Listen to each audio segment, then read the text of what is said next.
Hello fam, yan, welcome na naman po sa ating panibagong vlog. Ayan po si Job. Ako lang ba ang may problema na ganito?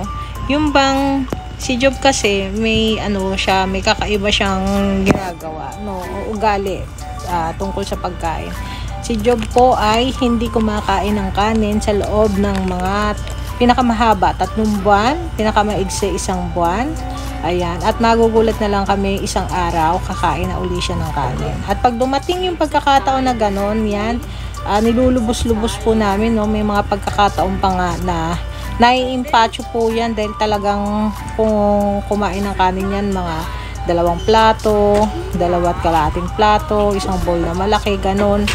Tapos ang karaniwang kinakain niya ay puro, eto po meron po tayong pagkakapareha sa ganito, puro malulutong, pero pagka kumain po yan ng mga tulad niyan, may ulam, may ulam na, o kaya meron siyang kinain, yan, tuwan-tuwa kami, so pinakakain namin ng pinakakain. Ayan, at kagandahan sa kanya, matako naman siya sa tubig. Yan, tulad niyan po, kumakain siya ng mais, yan ang kanyang merienda. Naka 1 buong mais po yan. Yan. Pagka kumakain siya, kami naman ay tuwang-tuwa. Ayan po. At kung isa kayo sa mga nauubusan ng recipe pagdating sa ulam, kung kayo naman yung little one yung kumakain naman ng kanin, ito po, nagluto po kami ng adobo. At surprisingly, kumain po siya, sa bagay, dati niya na yung kinakain.